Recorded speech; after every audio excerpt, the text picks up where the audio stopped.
Welcome back to the British Society of Criminology's Hate Crime Network podcast with your hosts, Dr Rachel Keighley and Dr Irene Zempi. Today's guests are Professor Michael Rowe and Dr Ruth Lewis, who together with Dr Clare won our Article Paper Prize in 2019 for their paper Misogyny Online, Extending the Boundaries of Hate Crime. Okay, so first, can you please provide us with a brief overview of the paper? So in terms of what you examined, your topic, your research aims, and the methods as well, please. Yeah, sure. So the research was about online abuse of women and particularly of feminists. So we were responding to the growing awareness at that time of online abuse directed at women generally, but also specifically at feminists. And we wanted to do a victimological approach to this. We wanted to understand what are victims' experiences, how do they interpret it, what impacts does it have? And so we did a survey followed by interviews with a sample of, the analysis is of data only from women. I think we had fewer than 5 men and people who identified differently. So we ended up focusing on the women's accounts. So the survey, I think we got something like 230 responses, I think it was. And then we also did 17 interviews. We were really amazed at the kind of volume of the qualitative comments that we got on the survey. So the survey asked people about their experiences, and we did things like we asked about their general experiences of online abuse, but also the most recent. And we did this to sort of try to balance out so that we weren't just hearing about the worst cases, that we would get a wider spread. And that's an approach that's taken quite often in research around violence against women, to look at in general and then the most recent to get that kind of spread. So we asked people to tell us about those experiences, the nature of them, if they knew who the perpetrators were, what impacts there were, what they did in response. So it was a kind of victimological study. And like I say, we used both closed questions, but also open questions, and we got really fantastic qualitative data, so much so that we thought the interviews were less necessary. We had originally intended to conduct a larger number of interviews, but because we got this really rich qualitative data, we did 17. And the sample group, as far as we can tell, was pretty representative at that time of people in the UK who were engaging in feminist debate. So we were really careful to try to send it around to networks that would reflect the spread of feminist politics, not just liberal feminists or radical feminists or feminists interested in sex work or feminists working in the law or anything like that, but to really get as wide a spread as possible. And I think, judging from the comments that we got, then that is what we achieved. So yeah, overall, the study was looking at the experiences of feminists who engage in feminism online, their experiences of abuse. That's wonderful. Thank you. How would you define online misogynistic abuse? And is it different or similar to offline misogynistic abuse? It's a difficult one in some ways to define, isn't it? Misogyny, I think it's from the Greek word referring to hatred. And I know we'll be talking about hate and hatred. But I think misogyny is also taken to mean not just hatred, but also disdain for, contempt for, prejudice towards women. So it's not only about hate. And as I say, we'll come on to talk about hate and whether it's a useful term to use for the kinds of abuses that we were gathering information on. There are, of course, lots of similarities between online and offline abuse, but there are some sort of important differences as well. One of them is around volume. In general, as we go about our lives and encounter misogyny, that is most likely to be from individuals, maybe small groups of men and boys. But of course, online, you can be subjected to abuse from thousands of people within minutes.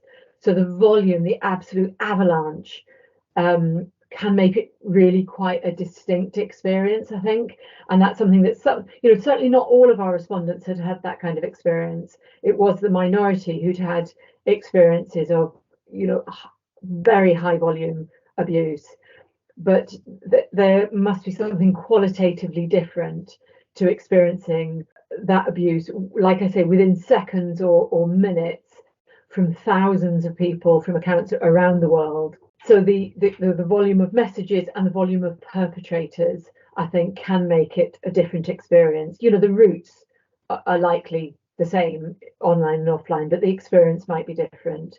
I think too that misogyny online, of course, can include and does include threats of violence, threats of sexual violence, threats of murder and so on, and not just threats, but actual violence as well. But there does seem to be a trend in online abuse of certain words and phrases, and rape threats, of course, are incredibly common. One of the things that we've noticed is a lot of threats of sexual violence to the mouth, and we'll come on to talk about how online abuse can be a silencing, serve a silencing function. So the kind of readiness with which people perpetrate abuse, which is filled with threats of sexual violence, sometimes very graphic sexual violence. Rape is not the only term used, but kind of you kind of get the sense that it's almost fantasies that are being expressed as threats. So there might be something different about the speed at which abuse turns, or the speed at which communication turns abusive and becomes filled with sexual violence as well. And then, I mean, you add anything, Mike, that you like, but the last thing I was just going to mention, which I think we might come on to talk about again, is this blurring between online and offline, so that there aren't kind of neat boundaries between the two, but maybe we can pick that up later. I think we, going back to the point about misogyny, we didn't particularly define it for our respondents, if you like. We sort of let them interpret that how they saw fit. So we sort of ducked out of a definition in that sense.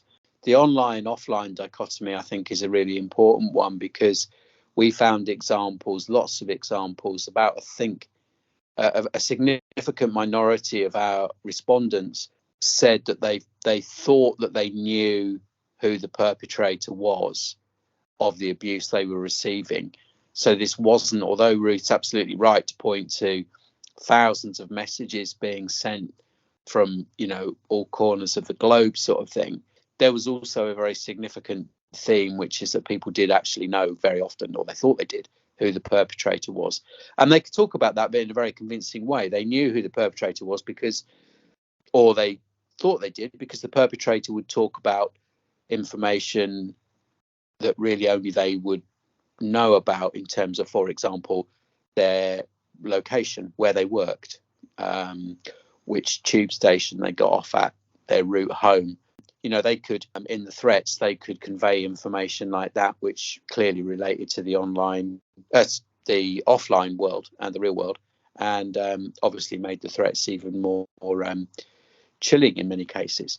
So it was absolutely not the case that this was I don't know if people still say this as much. It felt when we did the work, it felt as though it was still often argued that this was something a bit sort of abstract. It was online. All the victim really needs to do is turn off the computer, and it doesn't really matter.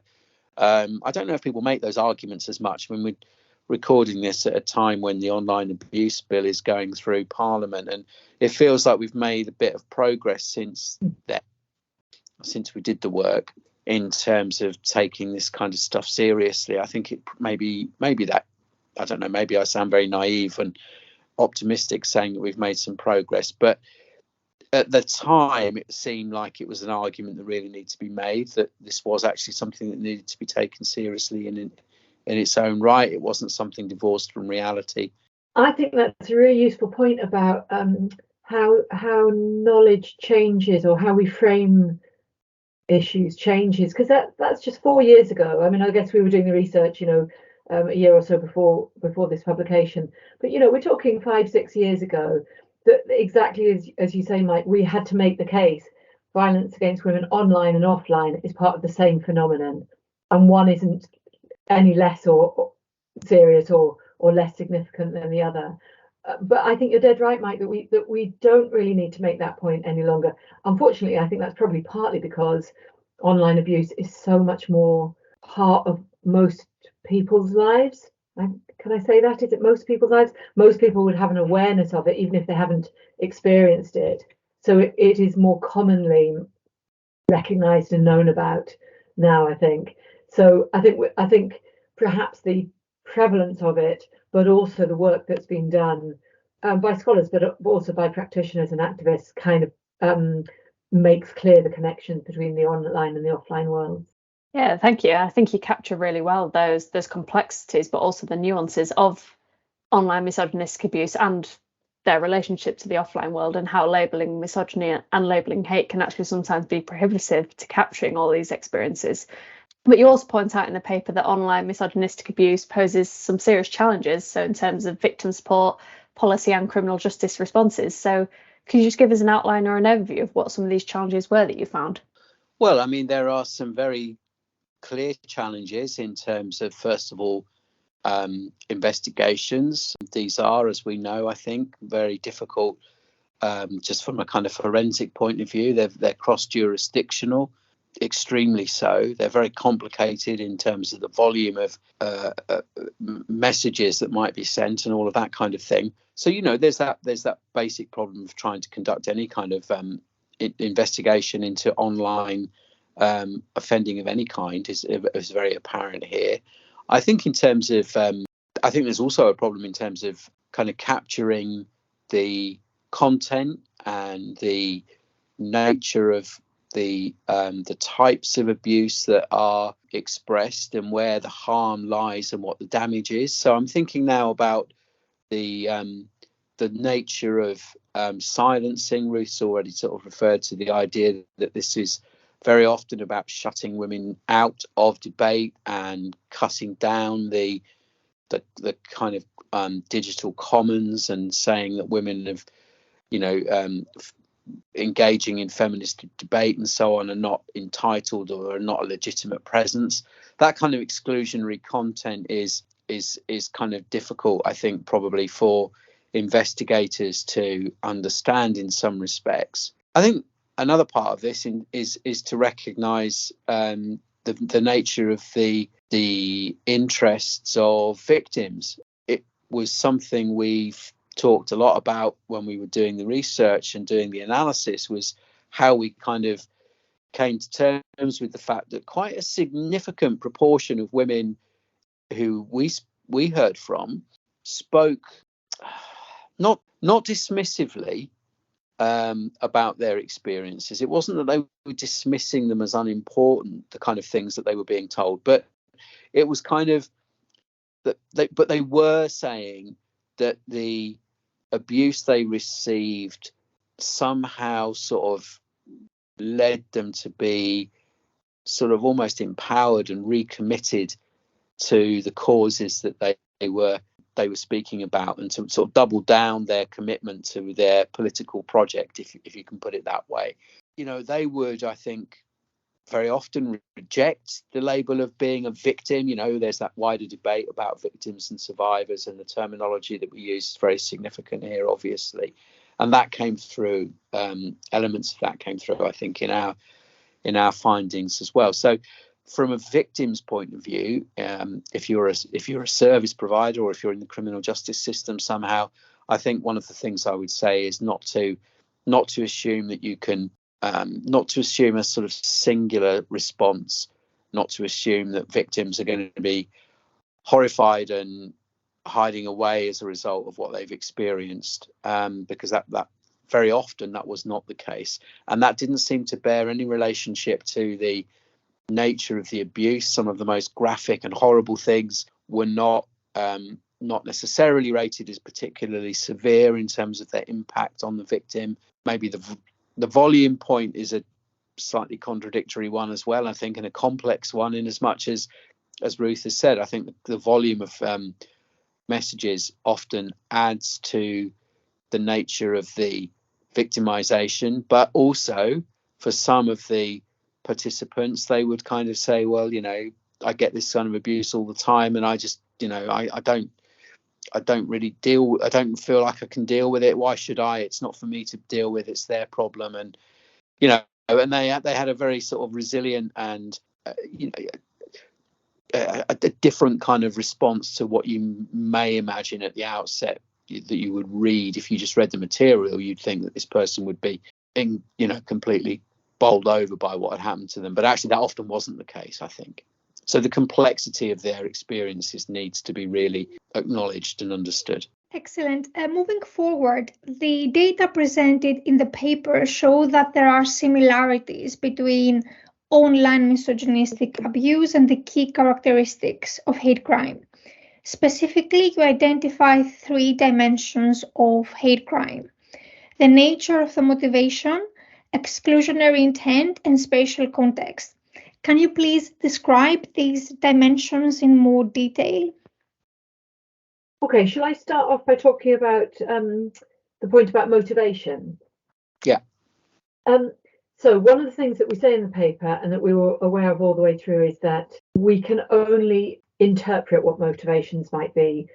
Unless you talk with the perpetrators, you cannot know what the motivations are. So you're reading motivation off the text very often, which means that you've got quite a weak basis on which to kind of claim that something is hateful or some other behaviour. And I'm kind of aware that one of the first successful prosecutions of online abuse, which I believe was the abuse directed at Caroline Criado Perez, one of the perpetrators was a woman. And of course, women can express misogyny as well. So that throws in another layer of complexity. But is hatred towards women exactly what she was expressing there, or were there some other more complex nuances there? What we talk about in the paper is the nature of hate and some of the difficulties with claiming that or interpreting the behaviours as being hatred. Because, for example, what some of the respondents said was that they noticed that a man who expressed vile misogynistic attitudes and threats perhaps towards one woman, when you looked at his profile picture, it would be a picture of him holding his baby girl and with his arm around his wife. So clearly he doesn't purport to, or seem to, hate all women, but it is women presumably who step out of the kind of patriarchal heteronormative expectations that become targeted. And that's partly why we studied hate towards feminists, because feminists of course are seen as people who do step out of those patriarchal norms. So this makes online misogyny a slightly uncomfortable term to use for some of what we're talking about, because they're not expressing hatred towards all women, but towards some women. Another reason why it's a slightly difficult term is if you take an intersectional approach, and many of our respondents did talk about this, about how the abuse was both homophobic and sexist, or racist and sexist. And how do we then define it? How do we then describe it? Is it equally hatred towards somebody's perceived race or ethnicity and their perceived sex, or how do the two support each other? So there's a kind of need there for a kind of more intersectional understanding as well. Overall, our concerns with using the term hate or assuming that the motivation is hate is that hate doesn't always express the complexities of feelings of both the perpetrator and of the victim. As Mike has just said, some women, when they receive very common, very frequent abuse, they wouldn't experience it as hate, but as more as an irritation. And now, obviously, that is a coping strategy. That's a way of normalizing it to make it more bearable to live with. So it is a strategy, but they might not have expressed what they received as hate in every instance. Well, just briefly, and to add on to that, because what we talked about this round and around and around for what seemed like years, I suppose, whether or not hate crime or not hate crime. And many of the uncertainties that we had, actually, we sort of, in the end, we figured actually applied to other discussions about hate crime anyway. That issue about the intention of the perpetrator, for example, is played out very much, I think, in terms of discussions of hate crime directed at disabled people by their carers and their associates and so on. So, you know, the blurred boundaries and the difficulties of ascribing a word like hate, we all know, is maybe part of the reason why in the US they talk about bias crimes rather than hate crimes, and, you know, all of that discussion. So it's a broader discussion about hate and we felt that this also, our particular focus also needed that kind of nuanced understanding. Anyway, in terms of exclusionary intent, I mean, I've already mentioned the idea that the particular objection that seemed to be expressed by perpetrators was to do with women participating in debate online. That spatial exclusion, which we think about in real world terms, often with discussions about racism and the exclusion of particular groups from particular neighborhoods, for example, you know, that a particular locality might be seen as being not somewhere where minority groups have any legitimate right to exist or whatever, also played out here. But this was obviously in a digital environment. It wasn't appropriate for women to be involved in some of the discussions, and they were being excluded there. So I guess if we think about the increasing transition of, you know, human engagement and social discourse and so on, if that's becoming increasingly something that's digitally based, then those kinds of exclusionary practices need to be rethought to be spatial in that environment as well as in the physical world too. But I think there's something more to be said about the exclusionary content, if we can go back to that. So the exclusionary content that we were focusing on was particularly, as Mike said, about the desire to silence women. I've been reading some work by Sia Pera, I think is how you say her name, and she draws a comparison between the online abuse directed at women and feminists just now with the witch hunt of the 16th and 17th century at a time of economic and social transition. It was a way of excluding women from, or rather enforcing conformity on women. And in the same way, she argues that online abuse is used now to limit women's access to the resources of the kind of the techno capitalism, you know, the era that we're moving into of advanced techno capitalism. And so it seems, you know, many women, many people experience online abuse as a way of an attempt to silence them. And like I said, you know, it was not uncommon for respondents to report that the abuse consisted of threats of sexual violence to a woman's mouth. You know, that there was a lot of, in various ways, shut up being the most mild, various ways of trying to silence women. So I think, you know, there's something very distinctive about this exclusionary intent, you know, and you could see the same sort of thing in terms of sexual harassment in the workplace.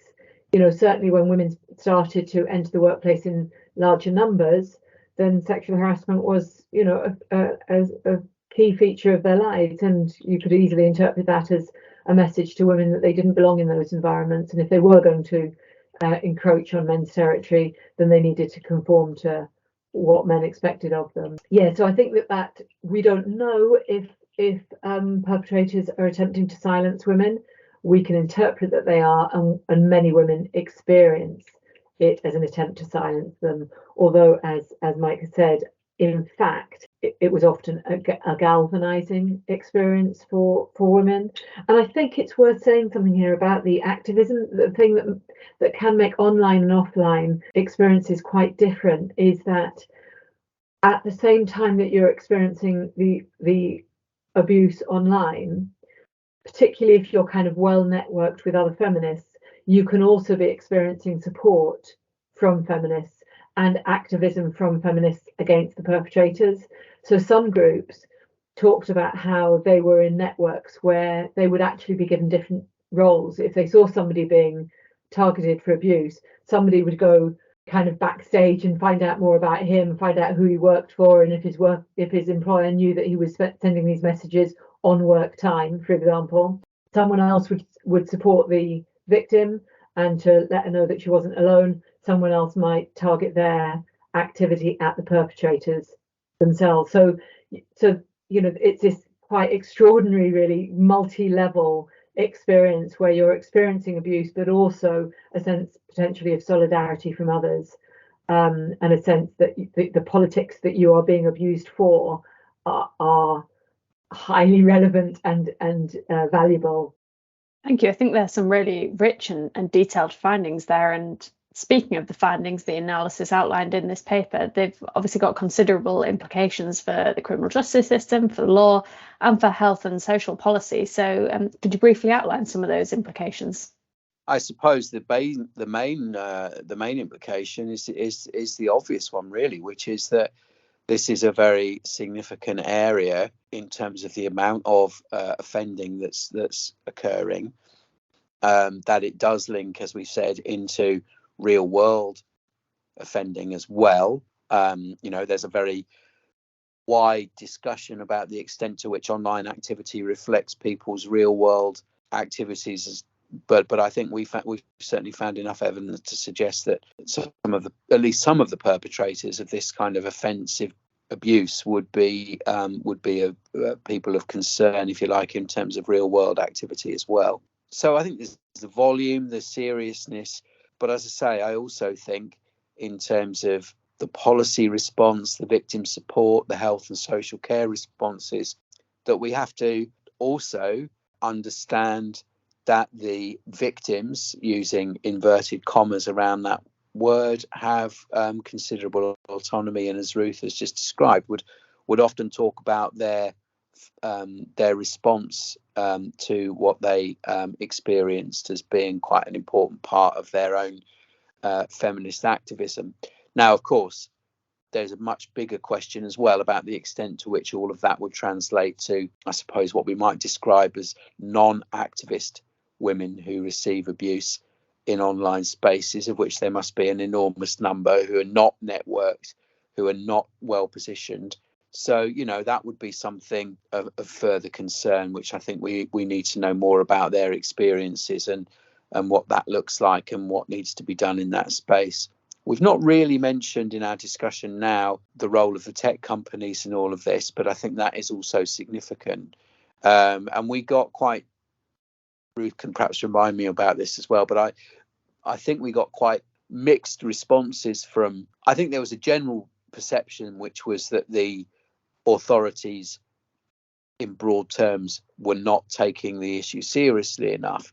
And that was something which was applied to the police as well as to social media companies who were not doing enough to address these kinds of problems. And, goodness me, looking back a couple of years ago, as Ruth said, maybe 5 years ago when we were doing this work, it's quite shocking to think that there's still such a concern now, that we've still got these kinds of challenges in front of us, but clearly pretty apparent, I think, from our study, which is that the social media companies are not applying their own rules effectively at all.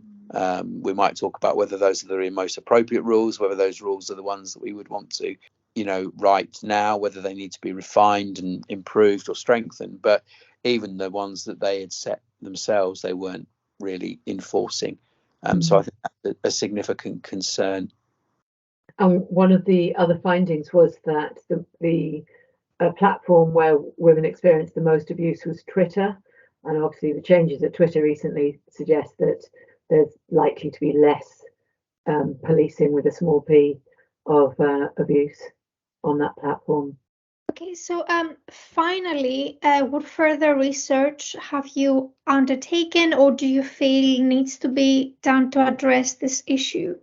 I'll go first then. I've done some other work about online abuse, not directly about hate crime, but I've just published a book with Matthew Hall and Jeff Hearn on digital gender sexual violations, where we look at a range of different sorts of digital violations, including upskirting, which I've looked at a bit with Sundaria Neetha. So upskirting, so-called deepfake, so-called revenge porn, other forms of image-based violence and abuse. So we've just published that. But in terms of other research that I think needs to be done, and actually I'm really fascinated to see that a lot of my undergraduate students are wanting to focus on this in their dissertations, and that is focusing on the perpetrators of online abuse and how they are enacting masculinity, how they're responding to some of the most misogynistic posts, how they're usually unfortunately engaging with these posters and these sentiments. So I think that there's scope for more research about perpetration and perpetrators. Although, having done some work years ago, earlier in my career, which involved interviews with men about perpetration of domestic abuse, you don't always get the richest and most interesting and useful accounts from perpetrators of abuse of their own behaviour. So I think that always has to be, one of the many accounts that we look at, rather than looking only at perpetrators' accounts. But I think we need to understand more about what abuse means for the people who do the abusing, what role it plays in their lives, and what their motivations are, what purpose they think it serves, those kinds of things. And I think that we need more intersectional research, which looks at not misogyny on its own, but at how the different systems of oppression are upheld through online abuse. So how racist abuse cuts across misogynistic abuse and homophobia and disableist abuse and so on. I think all those would be great areas to explore. What about you, Mike? What have you been doing or would like to do on this topic? Well, mainly thinking about violence against women and girls in the nighttime economy at the moment, and a project I'm doing which is exploring those themes, and thinking about perpetrators not only from the point of view of trying to understand more about people who are really committed perpetrators in this space, but also thinking about the mechanisms by which men, mostly it would be men and boys who commit crimes against women and girls in the context of the nighttime economy, do it in a particular context where they're with other men and boys, they're out for social occasions, they are perhaps drinking or taking illegal substances of one kind or another.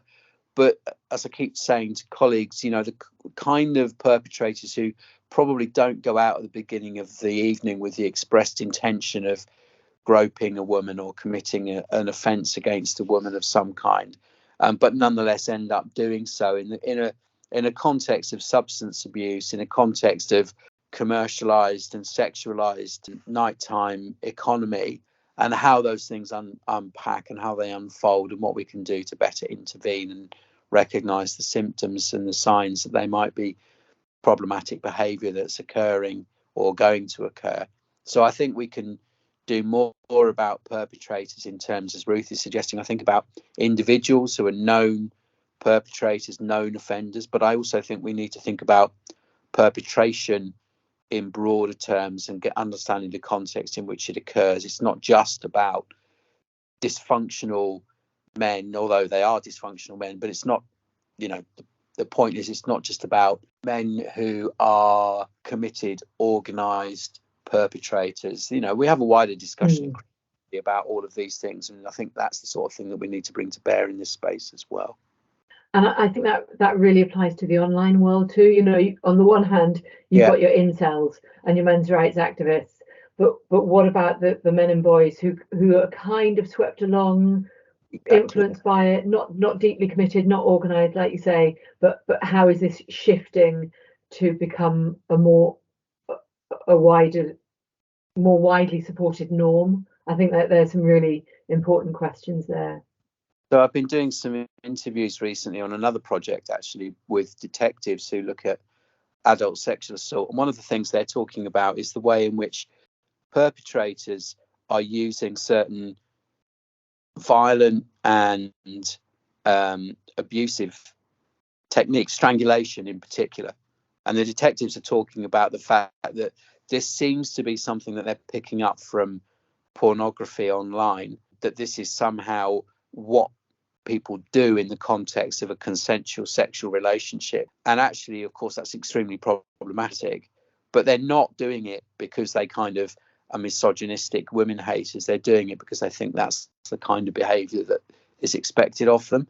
And I think, you know, it's a very difficult territory to tread, but I think we have to recognize that those are not the same as kind of serial rapists that we might talk about in other contexts.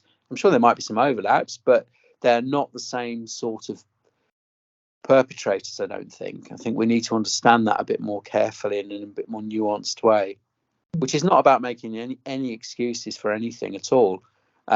It's about, but it might provide a way of providing better education and interventions potentially in the longer term.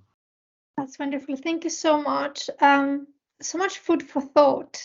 Thank you so much for your time and fantastic insight into the paper, Online Misogyny, Overlap with Hate Crime.